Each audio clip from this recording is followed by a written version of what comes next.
दुनिया भर को अपनी हरकतों से हंसाने वाले स्टैंड अप कॉमेडियन और बॉलीवुड एक्टर वीर दास ने इस बार अपनी बातों से अपने दर्शकों को हंसाने के बजाय देश की जग हंसाई करा बैठे। अमेरिका में उन्होंने एक शो के दौरान भारतीय महिलाओं के लिए कुछ ऐसी बातें कही जो करोड़ों भारतीयों का दिल दुखा गया है। सोशल मीडिया पर उनकी बात का सपोर्ट करने वाले और विरोध करने वालों में तो जंग मची हुई है।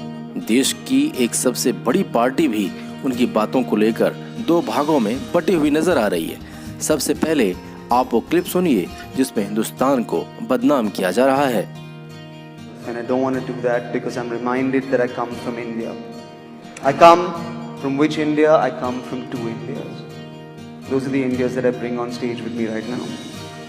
I come from an India where children in masks hold hands with each other, and yet I come from an India where leaders hug each other without masks.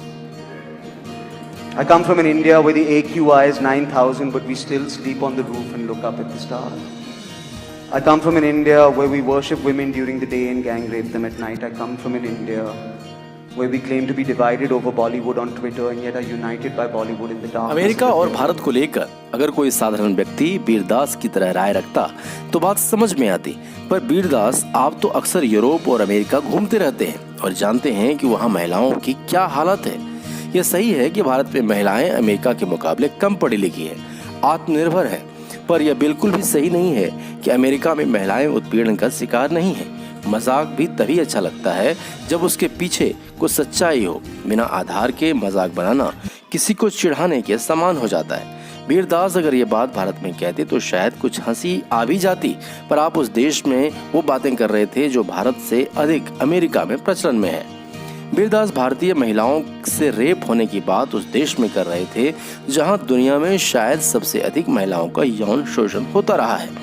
White house की एक रिपोर्ट के अनुसार America में हर 5 महिलाओं में से एक कभी न कभी रेप का शिकार हो चुकी है। चौंकाने वाली बात यह भी है कि अमेरिका में इन रेप पीड़िताओं में आधों से ज्यादा 18 साल से कम उम्र की शिकार हो जाती है। गौर करने वाली बात यह है कि अमेरिका में भी अधिकतर रेप पीड़िताएं अपनी परिचितों का ही शिकार होती है।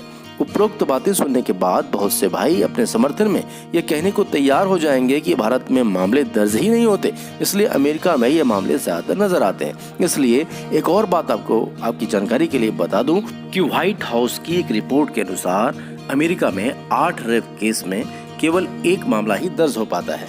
यह बात खुद अमेरिकी सरकार एक्सेप्ट कर चुकी है। वीर दास, शायद आपको ये पता होगा कि अमेरिका में किसी महिला का राष्ट्रपति बनना तो दूर, कैंडिडेट बनना भी मुश्किल हो जाता है। अमेरिका में 200 सालों के इतिहास में कोई महिला राष्ट्रपति का चुनाव नहीं लड़ सकी। केवल हिलेरी क्लिंटन को अभी कुछ सालों पहले यह सौभाग्य मिला था, पर अमेरिकियों ने अपने दम्भ के चलते उन्हें राष्ट्रपति पद चुनने से इनकार कर दिया। दूसरी ओर भारत में इंदिरा गांधी को देश का 3 बार प्रधानमंत्री बनने का सौभाग्य मिला। देश में राष्ट्रपति पद को भी एक महिला सुशोभित कर चुकी है। देश के अन्य हिस्सों में मायावती, ममता बनर्जी जैसी नेत्रियों ने साबित किया है कि भारतीय जनमानस महिला राजनेताओं पर कितना भरोसा रखता है। अगर चुने गए प्रतिनिधियों के आंकड़ों की बात करें तो भी अमेरिकी की स्थिति भारत से अच्छी नहीं है। सोशल मीडिया पर ट्रोल होते वीर दास ने पूरे मामले पर सफाई दी है।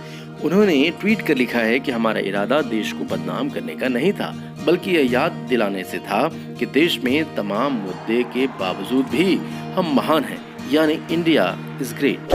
तो आप किस खबर पर क्या है राय हमें कमेंट बॉक्स में लिखकर जरूर बताइएगा और अपने दोस्तों रिश्तेदारों के बीच इस वीडियो को शेयर करना ना भूलें। धन्यवाद।